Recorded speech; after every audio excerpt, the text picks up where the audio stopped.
ਇੱਕ ਆਦਮੀ ਨਾ ਤਲਵਾਰ ਚੁੱਕੀ, ਨਾ ਫੌਜ ਬਣਾਈ, ਨਾ ਹੀ ਕਦੇ ਰਾਜਾ ਬਣਿਆ, ਪਰ ਫਿਰ ਵੀ ਉਸਦੇ ਇੱਕ ਫੈਸਲੇ ਨਾਲ ਹਜ਼ਾਰਾਂ ਕੰਪਨੀਆਂ ਖਤਮ ਹੋ ਜਾਂਦੀਆਂ ਸਨ। ਉਹ ਕਿਸੇ ਦੇਸ਼ ਦਾ ਰਾਜਾ ਨਹੀਂ ਸੀ, ਪਰ ਉਸਦੇ ਫੈਸਲੇ ਨਾਲ ਪੂਰੇ ਦੇਸ਼ਾਂ ਦੀ ਅਰਥ ਵਿਵਸਥਾ ਕੰਬ ਜਾਂਦੀ ਸੀ।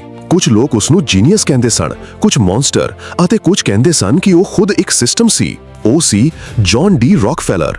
ਉਹ ਆਦਮੀ ਜਿਸਨੇ ਸਿਰਫ ਇੱਕ ਕਾਰੋਬਾਰ ਨਹੀਂ ਬਣਾਇਆ, ਸਗੋਂ ਇੱਕ ਐਸਾ ਸਿਸਟਮ ਬਣਾਇਆ ਜਿਸਨੇ ਪੂਰੀ ਦੁਨੀਆ ਦੇ ਤੇਲ ਦੇ ਕਾਰੋਬਾਰ ਦਾ ਰੁਖ ਬਦਲ ਦਿੱਤਾ। ਪਰ ਹਰ ਵੱਡੀ ਕਹਾਣੀ ਦੀ ਸ਼ੁਰੂਆਤ ਛੋਟੀ ਹੁੰਦੀ ਹੈ ਅਤੇ ਇਸ ਕਹਾਣੀ ਦੀ ਸ਼ੁਰੂਆਤ ਵੀ ਇੱਕ ਸਧਾਰਨ ਘਰ ਤੋਂ ਹੋਈ। ਜੌਨ ਡੀ ਰੌਕਫੈਲਰ ਦਾ ਜਨਮ ਇੱਕ ਸਧਾਰਨ ਪਰਿਵਾਰ ਵਿੱਚ ਹੋਇਆ ਸੀ। ਉਸ ਦਾ ਘਰ ਅਮੀਰ ਨਹੀਂ ਸੀ, ਪਰ ਇੱਕ ਗੱਲ ਵੱਖਰੀ ਸੀ। ਉਸ ਦੇ ਪਿਤਾ ਇੱਕ ਅਜਿਹੇ ਆਦਮੀ ਸਨ ਜੋ ਹਮੇਸ਼ਾ ਨਵੇਂ ਤਰੀਕੇ ਲੱਭਦੇ ਰਹਿੰਦੇ ਸਨ ਪੈਸਾ ਕਮਾਉਣ ਦੇ। ਕਦੇ ਉਹ ਦਵਾਈਆਂ ਵੇਚਦੇ, ਕਦੇ ਹੋਰ ਛੋਟੇ-ਮੋਟੇ ਕਾਰੋਬਾਰ ਕਰਦੇ, ਪਰ ਉਹਨਾਂ ਦੀ ਜ਼ਿੰਦਗੀ ਬਹੁਤ ਅਨਿਯਮਿਤ ਸੀ। ਕਈ ਵਾਰ ਉਹ ਘਰ ਤੋਂ ਕਈ ਹਫ਼ਤੇ ਗਾਇਬ ਰਹਿੰਦੇ ਸਨ। ਇਸ ਕਰਕੇ ਛੋਟੇ ਰੌਕਫੈਲਰ ਨੇ ਬਚਪਨ ਵਿੱਚ ਹੀ ਇੱਕ ਗੱਲ ਸਮਝ ਲਈ, ਜੀਵਨ ਵਿੱਚ ਸਟੇਬਿਲਿਟੀ ਆਪਣੇ ਆਪ ਨਹੀਂ ਆਉਂਦੀ, ਉਸ ਨੂੰ ਬਣਾਉਣਾ ਪੈਂਦਾ ਹੈ। ਉਸ ਦੀ ਮਾਂ ਇੱਕ ਧਾਰਮਿਕ ਅਤੇ ਸਖਤ ਸੁਭਾਅ ਵਾਲੀ ਔਰਤ ਸੀ। ਉਹ ਹਮੇਸ਼ਾ ਬਚਤ ਕਰਨ ਦੀ ਸਲਾਹ ਦਿੰਦੀ ਸੀ। ਉਹ ਕਹਿੰਦੀ ਸੀ, ਹਰ ਪੈਸਾ ਜੋ ਤੂੰ ਬਚਾਉਂਦਾ ਹੈ ਉਹ ਤੇਰੇ ਭਵਿੱਖ ਨੂੰ ਮਜ਼ਬੂਤ ਬਣਾਉਂਦਾ ਹੈ। ਇਹ ਗੱਲ ਛੋਟੇ ਰੌਕਫੈਲਰ ਦੇ ਮਨ ਵਿੱਚ ਇੰਨੀ ਗਹਿਰਾਈ ਨਾਲ ਬੈਠ ਗਈ ਕਿ ਉਸਨੇ ਬਚਪਨ ਤੋਂ ਹੀ ਆਪਣੀ ਇੱਕ ਛੋਟੀ ਕਾਪੀ ਬਣਾਈ, ਜਿਸ ਵਿੱਚ ਉਹ ਹਰ ਕਮਾਈ ਅਤੇ ਹਰ ਖਰਚਾ ਲਿਖਦਾ ਸੀ। ਹੋਰ ਬੱਚੇ ਖਿਡੌਣਿਆਂ ਨਾਲ ਖੇਡਦੇ ਸਨ, ਪਰ ਉਹ ਨੰਬਰਾਂ ਨਾਲ ਖੇਡਦਾ ਸੀ। ਕਹਿੰਦੇ ਹਨ ਕਿ ਉਸ ਦੀ ਪਹਿਲੀ ਕਮਾਈ ਵੀ ਬਹੁਤ ਛੋਟੀ ਸੀ, ਪਰ ਉਸਨੇ ਉਸ ਨੂੰ ਬਹੁਤ ਗੰਭੀਰਤਾ ਨਾਲ ਲਿਆ। ਉਹ ਆਪਣੇ ਗੁਆਂਢੀਆਂ ਲਈ ਛੋਟੇ-ਮੋਟੇ ਕੰਮ ਕਰਦਾ ਸੀ, ਕਦੇ ਆਲੂ ਵੇਚਦਾ, ਕਦੇ ਛੋਟੀਆਂ ਚੀਜ਼ਾਂ ਖਰੀਦ ਕੇ ਅੱਗੇ ਵੇਚਦਾ। ਉਸ ਦੀ ਆਦਤ ਸੀ ਕਿ ਉਹ ਸਿਰਫ ਕਮਾਉਂਦਾ ਨਹੀਂ ਸੀ, ਸਗੋਂ ਹਰ ਕਮਾਈ ਨੂੰ ਕੈਲਕੂਲੇਟ ਕਰਦਾ ਸੀ। ਕਿੰਨਾ ਲਾਭ ਹੋਇਆ, ਕਿੰਨਾ ਨੁਕਸਾਨ। ਇੱਕ ਦਿਨ ਉਸ ਦੀ ਜ਼ਿੰਦਗੀ ਵਿੱਚ ਇੱਕ ਛੋਟੀ ਪਰ ਬਹੁਤ ਮਹੱਤਵਪੂਰਨ ਘਟਨਾ ਹੋਈ। ਉਹ ਹਾਲੇ ਬਹੁਤ ਜਵਾਨ ਸੀ ਜਦੋਂ ਇੱਕ ਕਿਸਾਨ ਨੇ ਉਸ ਤੋਂ ਕੁਝ ਪੈਸੇ ਉਧਾਰ ਮੰਗੇ। ਇਹ ਕੋਈ ਵੱਡੀ ਰਕਮ ਨਹੀਂ ਸੀ, ਪਰ ਉਸ ਸਮੇਂ ਲਈ ਇਹ ਉਸ ਦੀ ਬਚਤ ਦਾ ਵੱਡਾ ਹਿੱਸਾ ਸੀ। ਉਸਨੇ ਉਹ ਪੈਸਾ ਉਸ ਕਿਸਾਨ ਨੂੰ ਉਧਾਰ ਦੇ ਦਿੱਤਾ, ਪਰ ਬਿਨਾਂ ਸੋਚੇ ਸਮਝੇ ਨਹੀਂ। ਉਸਨੇ ਉਸ ਪੈਸੇ ਤੇ ਵਿਆਜ ਯਾਨੀ ਇੰਟਰਸਟ ਲਗਾਇਆ। ਇਹ ਉਸ ਦੀ ਜ਼ਿੰਦਗੀ ਦਾ ਪਹਿਲਾ ਇਨਵੈਸਟਮੈਂਟ ਸੀ। ਉਸ ਸਮੇਂ ਸ਼ਾਇਦ ਕਿਸੇ ਨੇ ਸੋਚਿਆ ਵੀ ਨਹੀਂ ਸੀ ਕਿ ਇਹ ਛੋਟਾ ਜਿਹਾ ਲੋਨ ਇੱਕ ਦਿਨ ਦੁਨੀਆ ਦੇ ਸਭ ਤੋਂ ਵੱਡੇ ਇਨਵੈਸਟਮੈਂਟ ਮਾਈਂਡਸੈਟ ਦੀ ਸ਼ੁਰੂਆਤ ਬਣੇਗਾ। ਉਸਨੇ ਉਸ ਦਿਨ ਇੱਕ ਵੱਡੀ ਗੱਲ ਸਿੱਖੀ, ਪੈਸਾ ਸਿਰਫ ਰੱਖਣ ਲਈ ਨਹੀਂ ਹੁੰਦਾ, ਪੈਸਾ ਕੰਮ ਕਰਨ ਲਈ ਹੁੰਦਾ ਹੈ। ਸਮਾਂ ਬੀਤਦਾ ਗਿਆ ਅਤੇ ਰੌਕਫੈਲਰ ਜਵਾਨ ਹੋ ਗਿਆ। ਹੁਣ ਉਸਨੇ ਇੱਕ ਨੌਕਰੀ ਲੱਭਣ ਦਾ ਫੈਸਲਾ ਕੀਤਾ। ਇਹ ਉਸ ਦੀ ਜ਼ਿੰਦਗੀ ਦਾ ਦੂਜਾ ਵੱਡਾ ਮੋੜ ਸੀ। ਉਸਨੇ ਅਕਾਊਂਟਿੰਗ ਦੀ ਨੌਕਰੀ ਲਈ ਅਰਜ਼ੀ ਦਿੱਤੀ। ਕਈ ਦਿਨ ਤੱਕ ਉਸਨੂੰ ਨੌਕਰੀ ਨਹੀਂ ਮਿਲੀ, ਪਰ ਉਹ ਹਾਰ ਨਹੀਂ ਮੰਨਿਆ। ਹਰ ਰੋਜ਼ ਉਹ ਨਵੀਆਂ ਜਗ੍ਹਾ ਜਾਂਦਾ, ਨਵੇਂ ਲੋਕਾਂ ਨੂੰ ਮਿਲਦਾ ਅਤੇ ਆਪਣੀ ਕੋਸ਼ਿਸ਼ ਜਾਰੀ ਰੱਖਦਾ। ਆਖਿਰਕਾਰ ਉਸਨੂੰ ਇੱਕ ਅਕਾਊਂਟਿੰਗ ਜੌਬ ਮਿਲ ਗਈ। ਇਹ ਨੌਕਰੀ ਛੋਟੀ ਸੀ, ਪਰ ਇਸਨੇ ਉਸ ਦੀ ਸੋਚ ਨੂੰ ਪੂਰੀ ਤਰ੍ਹਾਂ ਬਦਲ ਦਿੱਤਾ। ਇੱਥੇ ਉਸਨੇ ਪਹਿਲੀ ਵਾਰ ਵੱਡੇ ਪੈਸੇ ਦੀ ਮੂਵਮੈਂਟ ਦੇਖੀ। ਉਸਨੇ ਵੇਖਿਆ ਕਿ ਕਈ ਵਾਰ ਕੰਪਨੀਆਂ ਮਿਹਨਤ ਤਾਂ ਬਹੁਤ ਕਰਦੀਆਂ ਹਨ, ਪਰ ਸਹੀ ਸਿਸਟਮ ਨਾ ਹੋਣ ਕਰਕੇ ਪੈਸਾ ਹੌਲੀ-ਹੌਲੀ ਲੀਕ ਹੋ ਜਾਂਦਾ ਹੈ। ਕਈ ਵਾਰ ਇੱਕ ਛੋਟੀ ਗਲਤੀ ਵੀ ਵੱਡਾ ਨੁਕਸਾਨ ਕਰ ਦਿੰਦੀ ਸੀ। ਉਸਨੇ ਹਰ ਦਿਨ ਨੋਟ ਕੀਤਾ ਕਿ ਕਿੱਥੇ ਲਾਸ ਹੁੰਦਾ ਹੈ, ਕਿੱਥੇ ਪ੍ਰੋਫਿਟ ਬਣਦਾ ਹੈ। ਉਹ ਸਿਰਫ ਕੰਮ ਨਹੀਂ ਕਰ ਰਿਹਾ ਸੀ, ਉਹ ਸਿੱਖ ਰਿਹਾ ਸੀ ਕਿ ਬਿਜ਼ਨਸ ਅਸਲ ਵਿੱਚ ਚੱਲਦਾ ਕਿਵੇਂ ਹੈ। ਇਸੇ ਸਮੇਂ ਉਸਨੇ ਇੱਕ ਹੋਰ ਵੱਡੀ ਗੱਲ ਸਮਝੀ। ਜ਼ਿਆਦਾਤਰ ਲੋਕ ਸ਼ਾਰਟ ਟਰਮ ਸੋਚਦੇ ਹਨ, ਪਰ ਜਿੱਤ ਹਮੇਸ਼ਾ ਲੌਂਗ ਟਰਮ ਸੋਚ ਵਾਲਿਆਂ ਦੀ ਹੁੰਦੀ ਹੈ। ਉਸਨੇ ਮਨ ਵਿੱਚ ਫੈਸਲਾ ਕਰ ਲਿਆ ਕਿ ਉਹ ਸਿਰਫ EMPLOYE ਬਣ ਕੇ ਨਹੀਂ ਰਹੇਗਾ, ਉਹ ਇੱਕ ਦਿਨ ਆਪਣਾ ਕਾਰੋਬਾਰ ਬਣਾਏਗਾ।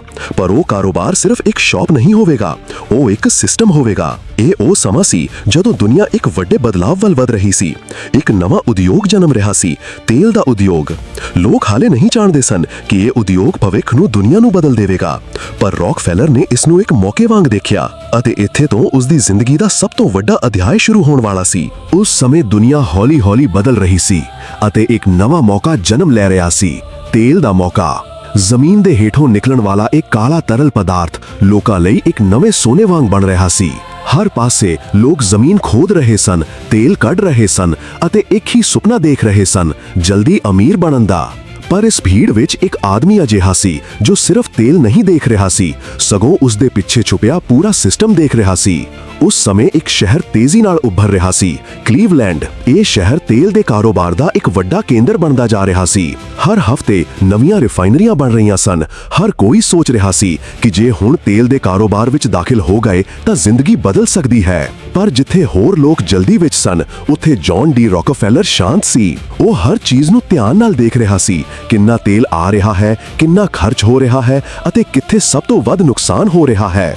ਹੌਲੀ-ਹੌਲੀ ਉਸਨੇ ਆਪਣੇ ਸਾਥੀਆਂ ਨਾਲ ਮਿਲ ਕੇ ਇੱਕ ਛੋਟੀ ਜਿਹੀ ਰਿਫਾਈਨਰੀ ਸ਼ੁਰੂ ਕੀਤੀ। ਇਹ ਕੋਈ ਵੱਡਾ ਕਾਰੋਬਾਰ ਨਹੀਂ ਸੀ, ਪਰ ਉਸਨੇ ਇਸ ਨੂੰ ਬਹੁਤ ਗੰਭੀਰਤਾ ਨਾਲ ਲਿਆ। ਜਿੱਥੇ ਹੋਰ ਲੋਕ ਸਿਰਫ ਤੇਲ ਸਾਫ਼ ਕਰਕੇ ਵੇਚ ਰਹੇ ਸਨ, ਉੱਥੇ ਉਹ ਹਰ ਛੋਟੀ ਗੱਲ ਨੂੰ ਸੁਧਾਰਨ ਦੀ ਕੋਸ਼ਿਸ਼ ਕਰ ਰਿਹਾ ਸੀ। ਉਹ ਵੇਖਦਾ ਸੀ ਕਿ ਤੇਲ ਸਾਫ਼ ਕਰਨ ਤੋਂ ਬਾਅਦ ਜੋ ਬਚਿਆ ਹੋਇਆ ਮਾਦਾ ਲੋਕ ਬੇਕਾਰ ਸਮਝ ਕੇ ਸੁੱਟ ਦਿੰਦੇ ਸਨ, ਉਹ ਵੀ ਅਸਲ ਵਿੱਚ ਪੈਸਾ ਬਣ ਸਕਦਾ ਹੈ। ਉਸਨੇ ਉਹਨਾਂ ਬਚੇ ਹੋਏ ਹਿੱਸਿਆਂ ਤੋਂ ਵੀ ਨਵੀਆਂ ਚੀਜ਼ਾਂ ਬਣਾਉਣੀਆਂ ਸ਼ੁਰੂ ਕਰ ਦਿੱਤੀਆਂ, ਜਿਵੇਂ ਤੇਲ ਦੀਆਂ ਹੋਰ ਵਰਤੋਂ ਵਾਲੀਆਂ ਚੀਜ਼ਾਂ। ਇਸ ਨਾਲ ਉਸਦੀ ਰਿਫਾਈਨਰੀ ਹੋਰਾਂ ਨਾਲੋਂ ਵੱਧ ਲਾਭ ਕਮਾਉਣ ਲੱਗੀ। ਪਰ ਜਿਵੇਂ-ਜਿਵੇਂ ਕਾਰੋਬਾਰ ਵਧਣ ਲੱਗਾ, ਕੰਪੀਟੀਸ਼ਨ ਵੀ ਵਧਣ ਲੱਗੀ। ਕਲੀਵਲੈਂਡ ਵਿੱਚ ਇੰਨੀਆਂ ਜ਼ਿਆਦਾ ਰਿਫਾਈਨਰੀਆਂ ਬਣ ਗਈਆਂ ਕਿ ਬਾਜ਼ਾਰ ਵਿੱਚ ਇੱਕ ਅਜੀਬ ਹਾਲਤ ਬਣ ਗਈ। ਕਈ ਕੰਪਨੀਆਂ ਬਿਨਾਂ ਯੋਜਨਾ ਦੇ ਕੰਮ ਕਰ ਰਹੀਆਂ ਸਨ, ਜਿਸ ਕਾਰਨ ਕੀਮਤਾਂ ਲਗਾਤਾਰ ਉੱਪਰ ਹੇਠਾਂ ਹੋ ਰਹੀਆਂ ਸਨ। ਕੁਝ ਕੰਪਨੀਆਂ ਇੱਕ ਦਿਨ ਲਾਭ ਕਮਾਉਂਦੀਆਂ ਤੇ ਦੂਜੇ ਦਿਨ ਨੁਕਸਾਨ ਵਿੱਚ ਚਲੀਆਂ ਜਾਂਦੀਆਂ। ਇਹ ਹਾਲਤ ਕਿਸੇ ਜੰਗ ਵਰਗੀ ਸੀ, ਜਿੱਥੇ ਹਰ ਕੋਈ ਟਿਕੇ ਰਹਿਣ ਲਈ ਲੜ ਰਿਹਾ ਸੀ। ਇਸ ਹਾਲਤ ਵਿੱਚ ਉਸਨੇ ਇੱਕ ਵੱਡੀ ਗੱਲ ਸਮਝੀ। ਅਸਲ ਜਿੱਤ ਉਸਦੀ ਨਹੀਂ ਹੋਵੇਗੀ ਜੋ ਸਭ ਤੋਂ ਵੱਧ ਤੇਲ ਬਣਾਏਗਾ, ਸਗੋਂ ਉਸਦੀ ਹੋਵੇਗੀ ਜੋ ਟਰਾਂਸਪੋਰਟ ਨੂੰ ਕਾਬੂ ਕਰ ਲਵੇਗਾ। ਉਸ ਸਮੇਂ ਤੇਲ ਨੂੰ ਇੱਕ ਜਗ੍ਹਾ ਤੋਂ ਦੂਜੇ ਜਗ੍ਹਾ ਭੇਜਣ ਲਈ ਰੇਲ ਰੋਡ ਸਭ ਤੋਂ ਵੱਡਾ ਸਾਧਨ ਸਨ। ਜਿਹੜੀ ਕੰਪਨੀ ਨੂੰ ਸਸਤਾ ਭਾੜਾ ਮਿਲਦਾ ਸੀ, ਉਹ ਮਾਰਕੀਟ ਵਿੱਚ ਸਸਤਾ ਤੇਲ ਵੇਚ ਸਕਦੀ ਸੀ, ਅਤੇ ਜਿਹੜੀ ਕੰਪਨੀ ਨੂੰ ਮਹਿੰਗਾ ਭਾੜਾ ਦੇਣਾ ਪੈਂਦਾ ਸੀ, ਉਹ ਹੌਲੀ-ਹੌਲੀ ਨੁਕਸਾਨ ਵਿੱਚ ਡੁੱਬ ਜਾਂਦੀ ਸੀ। ਇਸ ਲਈ ਉਸਨੇ ਰੇਲ ਰੋਡਸ ਦੇ ਮਾਲਕਾਂ ਨਾਲ ਗੁਪਤ ਤਰੀਕੇ ਨਾਲ ਮਿਲਣਾ ਸ਼ੁਰੂ ਕੀਤਾ। ਇਹ ਮੀਟਿੰਗ ਸਧਾਰਨ ਨਹੀਂ ਸਨ, ਇਨ੍ਹਾਂ ਵਿੱਚ ਅਜਿਹੇ ਸੌਦੇ ਕੀਤੇ ਗਏ ਜਿਨ੍ਹਾਂ ਦਾ ਪਤਾ ਬਾਹਰ ਕਿਸੇ ਨੂੰ ਨਹੀਂ ਸੀ। ਉਸਨੇ ਉਹਨਾਂ ਨੂੰ ਕਿਹਾ ਕਿ ਜੇ ਉਹ ਉਸਦੀ ਕੰਪਨੀ ਨੂੰ ਸਸਤਾ ਭਾੜਾ ਦੇਣਗੇ ਤਾਂ ਉਹ ਉਹਨਾਂ ਨੂੰ ਬਹੁਤ ਵੱਡਾ ਅਤੇ ਲਗਾਤਾਰ ਕਾਰੋਬਾਰ ਦੇਵੇਗਾ। ਰੇਲ ਰੋਡਸ ਲਈ ਇਹ ਇੱਕ ਲਾਭ ਵਾਲਾ ਸੌਦਾ ਸੀ, ਕਿਉਂਕਿ ਉਹਨਾਂ ਨੂੰ ਯਕੀਨੀ ਤੌਰ ਤੇ ਵੱਡੀ ਮਾਤਰਾ ਵਿੱਚ ਕੰਮ ਮਿਲਣਾ ਸੀ। ਇਸ ਤਰ੍ਹਾਂ ਇੱਕ ਹਿਡਨ ਐਗਰੀਮੈਂਟ ਬਣ ਗਿਆ, ਜਿਸ ਦੇ ਤਹਿਤ ਉਸਦੀ ਕੰਪਨੀ ਨੂੰ ਹੋਰਾਂ ਨਾਲੋਂ ਘੱਟ ਖਰਚ ਤੇ ਟਰਾਂਸਪੋਰਟ ਮਿਲਣ ਲੱਗਾ। ਇਹ ਐਡਵਾਂਟੇਜ ਹੌਲੀ-ਹੌਲੀ ਆਪਣਾ ਅਸਰ ਦਿਖਾਉਣ ਲੱਗਾ। ਜਿੱਥੇ ਹੋਰ ਕੰਪਨੀਆਂ ਨੂੰ ਤੇਲ ਭੇਜਣ ਲਈ ਵੱਧ ਪੈਸਾ ਲੱਗਦਾ ਸੀ, ਉੱਥੇ ਉਸਦੀ ਕੰਪਨੀ ਘੱਟ ਖਰਚ ਨਾਲ ਕੰਮ ਕਰ ਰਹੀ ਸੀ। ਇਸ ਨਾਲ ਉਹ ਆਪਣੇ ਤੇਲ ਦੀ ਕੀਮਤ ਹੋਰਾਂ ਨਾਲੋਂ ਘੱਟ ਰੱਖ ਸਕਦਾ ਸੀ।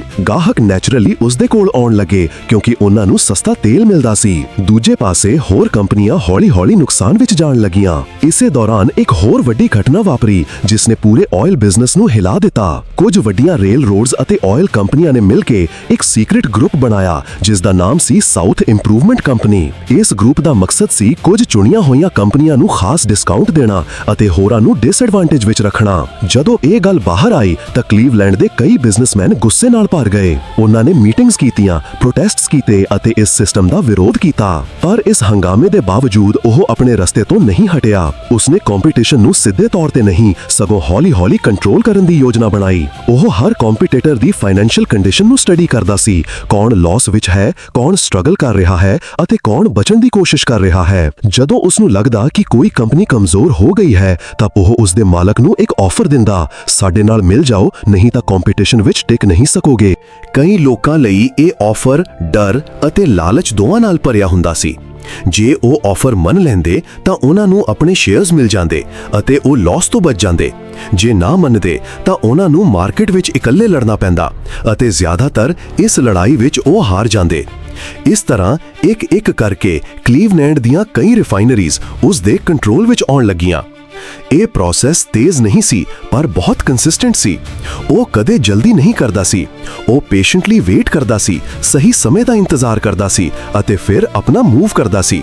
ਇਹ ਉਸ ਦੀ ਸਭ ਤੋਂ ਵੱਡੀ ਤਾਕਤ ਸੀ, ਪੇਸ਼ੈਂਸ ਅਤੇ ਪਲੈਨਿੰਗ। ਹੌਲੀ-ਹੌਲੀ ਕਲੀਵਲੈਂਡ ਵਿੱਚ ਇੱਕ ਅਜਿਹਾ ਸਮਾਂ ਆ ਗਿਆ ਜਦੋਂ ਲੋਕਾਂ ਨੇ ਨੋਟਿਸ ਕਰਨਾ ਸ਼ੁਰੂ ਕੀਤਾ ਕਿ ਇੱਕ ਹੀ ਕੰਪਨੀ ਸਭ ਤੋਂ ਵੱਡੀ ਬਣਦੀ ਜਾ ਰਹੀ ਹੈ। ਛੋਟੀਆਂ ਕੰਪਨੀਆਂ ਜਾਂ ਤਾਂ ਉਸ ਦੇ ਨਾਲ ਮਿਲ ਰਹੀਆਂ ਸਨ ਜਾਂ ਮਾਰਕੀਟ ਤੋਂ ਗਾਇਬ ਹੋ ਰਹੀਆਂ ਸਨ। ਇਹ ਉਹ ਸਮਾਂ ਸੀ ਜਦੋਂ ਉਸ ਦੀ ਰੈਪਿਊਟੇਸ਼ਨ ਬਣ ਰਹੀ ਸੀ, ਇੱਕ ਅਜਿਹੇ ਆਦਮੀ ਦੀ ਰੈਪਿਊਟੇਸ਼ਨ ਜੋ ਕੰਪੀਟੀਸ਼ਨ ਨੂੰ ਸਿੱਧੇ ਨਹੀਂ ਸਗੋਂ ਸਟ੍ਰੈਟਜੀ ਨਾਲ ਹਰਾ ਦਿੰਦਾ ਸੀ। ਪਰ ਇਹ ਹਲੇ ਵੀ ਸ਼ੁਰੂਆਤ ਸੀ। ਅਸਲੀ ਤੂਫਾਨ ਹਲੇ ਆਉਣਾ ਬਾਕੀ ਸੀ। ਇੱਕ ਅਜਿਹਾ ਸਮਾਂ ਜਿਸ ਨੂੰ ਬਾਅਦ ਵਿੱਚ ਲੋਕਾਂ ਨੇ ਇੱਕ ਨਾਮ ਦਿੱਤਾ, ਕਲੀਵਲੈਂਡ ਮੈਸੇਕਰ। ਉਹ ਸਮਾਂ ਜਦੋਂ ਇੱਕ ਹੀ ਯੋਜਨਾ ਨਾਲ ਕਈ ਦਰਜਨਾਂ ਰਿਫਾਈਨਰੀਜ਼ ਇੱਕ ਹੀ ਹੱਥ ਵਿੱਚ ਆ ਗਈਆਂ ਅਤੇ ਪੂਰਾ ਮਾਰਕੀਟ ਇੱਕ ਨਵੇਂ ਦੌਰ ਵਿੱਚ ਦਾਖਲ ਹੋ ਗਿਆ। ਹੁਣ ਕਹਾਣੀ ਉਸ ਮੋੜ ਵੱਲ ਵੱਧ ਰਹੀ ਸੀ ਜਿੱਥੇ ਸਭ ਕੁਝ ਤੇਜ਼ੀ ਨਾਲ ਬਦਲਣਾ ਸੀ। ਕਲੀਵਲੈਂਡ ਵਿੱਚ ਲੋਕ ਪਹਿਲਾਂ ਹੀ ਦੇਖ ਰਹੇ ਸਨ ਕਿ ਇੱਕ ਕੰਪਨੀ ਹੌਲੀ-ਹੌਲੀ ਸਭ ਤੋਂ ਵੱਡੀ ਬਣਦੀ ਜਾ ਰਹੀ ਹੈ। ਪਰ ਕਿਸੇ ਨੂੰ ਇਹ ਅੰਦਾਜ਼ਾ ਨਹੀਂ ਸੀ ਕਿ ਆਉਣ ਵਾਲੇ ਕੁਝ ਮਹੀਨੇ ਪੂਰੇ ਸ਼ਹਿਰ ਦੇ ਆਇਲ ਬਿਜ਼ਨਸ ਨੂੰ ਜੜੋਂ ਹਿਲਾ ਦੇਣਗੇ। ਉਸ ਸਮੇਂ ਜੌਨ ਡੀ ਰੌਕਫੈਲਰ ਨੇ ਆਪਣੇ ਮਨ ਵਿੱਚ ਇੱਕ ਬਹੁਤ ਵੱਡੀ ਯੋਜਨਾ ਬਣਾਈ ਹੋਈ ਸੀ। ਉਹ ਜਾਣਦਾ ਸੀ ਕਿ ਜੇ ਇੱਕ-ਇੱਕ ਕਰਕੇ ਕੰਪੀਟੀਟਰਸ ਨੂੰ ਖਰੀਦਿਆ ਜਾਵੇ ਤਾਂ ਇਸ ਵਿੱਚ ਬਹੁਤ ਸਮਾਂ ਲੱਗੇਗਾ, ਪਰ ਜੇ ਇੱਕੋ ਸਮੇਂ ਕਈ ਕੰਪਨੀਆਂ ਨੂੰ ਆਪਣੇ ਕਾਬੂ ਵਿੱਚ ਲਿਆ ਜਾਵੇ ਤਾਂ ਪੂਰਾ ਮਾਰਕੀਟ ਬਹੁਤ ਤੇਜ਼ੀ ਨਾਲ ਬਦਲ ਸਕਦਾ ਹੈ। ਇਹ ਉਹ ਸਮਾਂ ਸੀ ਜਦੋਂ ਉਸਨੇ ਆਪਣੀ ਸਭ ਤੋਂ ਮਸ਼ਹੂਰ ਅਤੇ ਸਭ ਤੋਂ ਚਰਚਿਤ ਸਟ੍ਰੈਟੇਜੀ ਚਲਾਈ, ਜਿਸ ਨੂੰ ਬਾਅਦ ਵਿੱਚ ਲੋਕਾਂ ਨੇ ਕਲੀਵਲੈਂਡ ਮੈਸੇਕਰ ਦਾ ਨਾਮ ਦਿੱਤਾ। ਇਸ ਯੋਜਨਾ ਦੀ ਸ਼ੁਰੂਆਤ ਬਹੁਤ ਸ਼ਾਂਤੀ ਨਾਲ ਹੋਈ। ਉਸਨੇ ਆਪਣੇ ਸਾਥੀਆਂ ਨਾਲ ਮਿਲ ਕੇ ਕਲੀਵਲੈਂਡ ਦੀਆਂ ਕਈ ਛੋਟੀਆਂ-ਵੱਡੀਆਂ ਰਿਫਾਈਨਰੀਜ਼ ਦੀ ਫਾਈਨੈਂਸ਼ੀਅਲ ਕੰਡੀਸ਼ਨ ਬਾਰੇ ਡਿਟੇਲ ਵਿੱਚ ਜਾਣਕਾਰੀ ਇਕੱਠੀ ਕਰਨੀ ਸ਼ੁਰੂ ਕੀਤੀ। ਉਹਨਾਂ ਨੇ ਪਤਾ ਲਗਾਇਆ ਕਿ ਕਿਹੜੀ ਕੰਪਨੀ ਪ੍ਰੋਫਿਟ ਵਿੱਚ ਹੈ, ਕਿਹੜੀ ਸਟਰਗਲ ਕਰ ਰਹੀ ਹੈ ਅਤੇ ਕਿਹੜੀ ਕੰਪਨੀ ਥੋੜੇ ਜਿਹੇ ਦਬਾਅ ਨਾਲ ਟੁੱਟ ਸਕਦੀ ਹੈ। ਇਹ ਸਿਰਫ ਗੈਸ ਨਹੀਂ ਸੀ, ਇਹ ਨੰਬਰਸ, ਅਕਾਊਂਟਸ ਅਤੇ ਮਾਰਕੀਟ ਡੇਟਾ ਦੇ ਆਧਾਰ ਤੇ ਕੀਤੀ ਗਈ ਪਲੈਨਿੰਗ ਸੀ। ਫਿਰ ਇੱਕ ਦਿਨ ਇੱਕ ਤੋਂ ਬਾਅਦ ਇੱਕ ਕਈ ਰਿਫਾਈਨਰੀ ਓਨਰਸ ਨੂੰ ਸੀਕ੍ਰੀਟ ਮੀਟਿੰਗਸ ਲਈ ਬੁਲਾਇਆ ਗਿਆ। ਇਹ ਮੀਟਿੰਗਸ ਆਮ ਨਹੀਂ ਸਨ। ਇਹਨਾਂ ਵਿੱਚ ਇੱਕ ਸਿੰਪਲ ਪਰ ਪਾਵਰਫੁਲ ਆਫਰ ਦਿੱਤਾ ਜਾਂਦਾ ਸੀ। ਸਾਡੇ ਨਾਲ ਮਿਲ ਜਾਓ, ਆਪਣੀ ਕੰਪਨੀ ਸਾਨੂੰ ਦੇ ਦਿਓ ਅਤੇ ਬਦਲੇ ਵਿੱਚ ਸਾਡੇ ਸਿਸਟਮ ਦਾ ਹਿੱਸਾ ਬਣ ਜਾਓ। ਤੁਹਾਨੂੰ ਸ਼ੇਅਰਸ ਮਿਲਣਗੇ, ਨੁਕਸਾਨ ਤੋਂ ਬਚ ਜਾਓਗੇ ਅਤੇ ਭਵਿੱਖ ਵਿੱਚ ਲਾਭ ਵੀ ਮਿਲੇਗਾ। ਇੱਕ-ਇੱਕ ਕਰਕੇ ਕਈ ਰਿਫਾਈਨਰੀ ਓਨਰਸ ਨੇ ਇਹ ਆਫਰ ਐਕਸੈਪਟ ਕਰ ਲਿਆ। ਕੁਝ ਨੇ ਡਰ ਕਰਕੇ, ਕੁਝ ਨੇ ਪ੍ਰੈਕਟੀਕਲ ਸੋਚ ਕੇ ਅਤੇ ਕੁਝ ਨੇ ਇਹ ਸੋਚ ਕੇ ਕਿ ਫਿਊਚਰ ਵਿੱਚ ਇਕੱਲੇ ਸਰਵਾਈਵ ਕਰਨਾ ਮੁਸ਼ਕਿਲ ਹੋਵੇਗਾ। ਕੁਝ ਹੀ ਹਫ਼ਤਿਆਂ ਵਿੱਚ ਕਲੀਵਲੈਂਡ ਦੀਆਂ ਦਰਜਨਾਂ ਰਿਫਾਈਨਰੀਜ਼ ਇੱਕ ਹੀ ਕੰਟਰੋਲ ਵਿੱਚ ਆ ਗਈਆਂ। ਜਦੋਂ ਕੋਈ ਕੰਪੀਟੀਟਰ ਆਪਣੀ ਕੰਪਨੀ ਵੇਚਣ ਤੋਂ ਇਨਕਾਰ ਕਰਦਾ ਸੀ ਤਾਂ ਉਸ ਦੇ ਆਲੇ-ਦੁਆਲੇ ਕੰਪੀਟੀਸ਼ਨ ਹੋਰ ਕਠਿਨ ਕਰ ਦਿੱਤਾ ਜਾਂਦਾ ਸੀ। ਪ੍ਰਾਈਸਿਸ ਘਟਾ ਦਿੱਤੀਆਂ ਜਾਂਦੀਆਂ, ਸਪਲਾਈ ਰੂਟਸ ਟਫ ਬਣਾਏ ਜਾਂਦੇ ਅਤੇ ਮਾਰਕੀਟ ਵਿੱਚ ਉਸ ਦੀ ਪੋਜੀਸ਼ਨ ਕਮਜ਼ੋਰ ਹੋਣ ਲੱਗਦੀ। ਕੁਝ ਸਮੇਂ ਬਾਅਦ ਉਹੀ ਕੰਪੀਟੀਟਰ ਮੁੜ ਆ ਕੇ ਆਫਰ ਐਕਸੈਪਟ ਕਰ ਲੈਂਦਾ ਸੀ। ਇਹ ਇੱਕ ਸਾਈਕੋਲੋਜੀਕਲ ਗੇਮ ਵੀ ਸੀ, ਪੇਸ਼ੈਂਸ ਅਤੇ ਪ੍ਰੈਸ਼ਰ ਦਾ ਮਿਕਸ। ਇਸ ਵੱਡੇ ਟੇਕਓਵਰ ਦੇ ਬਾਅਦ ਇੱਕ ਹੋਰ ਵੱਡੀ ਸਮੱਸਿਆ ਸਾਹਮਣੇ ਆਈ। ਟਰਾਂਸਪੋਰਟ। ਹਲੇ ਵੀ ਆਇਲ ਨੂੰ ਰੇਲ ਰੋਡਸ ਰਾਹੀਂ ਭੇਜਿਆ ਜਾ ਰਿਹਾ ਸੀ ਅਤੇ ਰੇਲ ਰੋਡਸ ਤੇ ਡਿਪੈਂਡ ਰਹਿਣਾ ਰਿਸਕ ਵਾਲੀ ਗੱਲ ਸੀ। ਜੇ ਰੇਲ ਰੋਡਸ ਆਪਣੇ ਰੂਲਸ ਬਦਲ ਦਿੰਦੇ ਤਾਂ ਸਾਰਾ ਸਿਸਟਮ ਪ੍ਰਭਾਵਿਤ ਹੋ ਸਕਦਾ ਸੀ। ਇਸ ਲਈ ਉਸਨੇ ਇੱਕ ਹੋਰ ਲੌਂਗ ਟਰਮ ਪਲਾਨ ਬਣਾਇਆ, ਪਾਈਪਲਾਈਨਸ ਬਣਾਉਣ ਦਾ ਪਲਾਨ। ਉਸ ਸਮੇਂ ਪਾਈਪਲਾਈਨਸ ਬਣਾਉਣਾ ਆਸਾਨ ਕੰਮ ਨਹੀਂ ਸੀ, ਇਸ ਲਈ ਵੱਡੀ ਇਨਵੈਸਟਮੈਂਟ ਅਤੇ ਟੈਕਨੀਕਲ ਪਲਾਨਿੰਗ ਦੀ ਲੋੜ ਸੀ। ਪਰ ਉਸਨੇ ਇਸ ਨੂੰ ਇੱਕ ਇਨਵੈਸਟਮੈਂਟ ਵਾਂਗ ਦੇਖਿਆ, ਨਾ ਕਿ ਖਰਚ ਵਾਂਗ।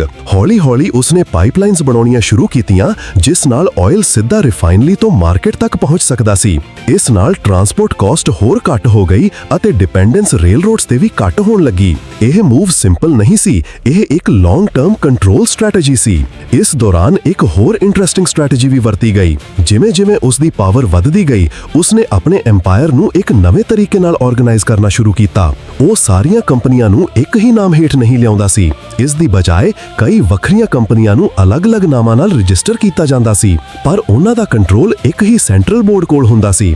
ਬਾਹਰੋਂ ਇਹ ਵੱਖਰੀਆਂ ਕੰਪਨੀਆਂ ਲੱਗਦੀਆਂ ਸਨ, ਪਰ ਅਸਲ ਵਿੱਚ ਉਹ ਸਾਰੀਆਂ ਇੱਕ ਹੀ ਸਿਸਟਮ ਦਾ ਹਿੱਸਾ ਸਨ। ਇਹ ਸਟਰਕਚਰ ਉਸ ਨੂੰ ਫਲੈਕਸੀਬਿਲਿਟੀ ਦਿੰਦਾ ਸੀ ਅਤੇ ਉਸ ਦੀ ਪਾਵਰ ਨੂੰ ਹੋਰ ਮਜ਼ਬੂਤ ਬਣਾਉਂਦਾ ਸੀ। ਇਸ ਸਫਲਤਾ ਦੇ ਨਾਲ ਇੱਕ ਹੋਰ ਚੀਜ਼ ਵੀ ਵੱਧ ਰਹੀ ਸੀ, ਸਸਪੀਸ਼ਨ।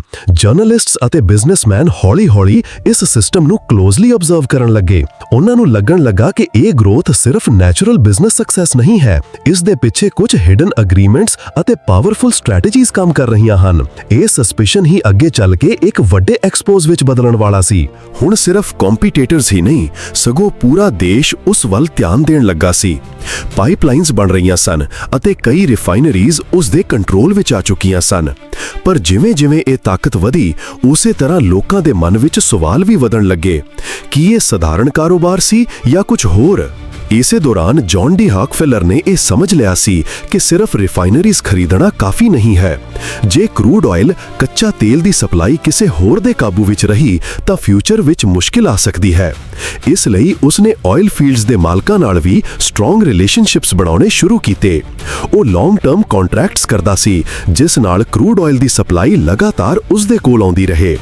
ਇਸ ਤਰ੍ਹਾਂ ਉਸਨੇ ਪ੍ਰੋਡਕਸ਼ਨ ਤੋਂ ਲੈ ਕੇ ਡਿਸਟ੍ਰੀਬਿਊਸ਼ਨ ਤੱਕ ਪੂਰੀ ਚੇਨ ਨੂੰ ਆਪਣੇ ਕੰਟਰੋਲ ਵਿੱਚ ਲਿਆਉਣਾ ਸ਼ੁਰੂ ਕਰ ਦਿੱਤਾ। ਜਿੱਥੇ ਹੋਰ ਕੰਪਨੀਆਂ ਆਇਲ ਰਿਫਾਈਨਿੰਗ ਤੋਂ ਬਾਅਦ ਬਚੇ ਹੋਏ ਵੇਸਟ ਨੂੰ ਬੇਕਾਰ ਸਮਝ ਕੇ ਸੁੱਟ ਦਿੰਦੀਆਂ ਸਨ, ਉੱਥੇ ਉਸਨੇ ਉਸ ਵੇਸਟ ਵਿੱਚ ਵੀ ਪ੍ਰੋਫਿਟ ਲੱਭਿਆ।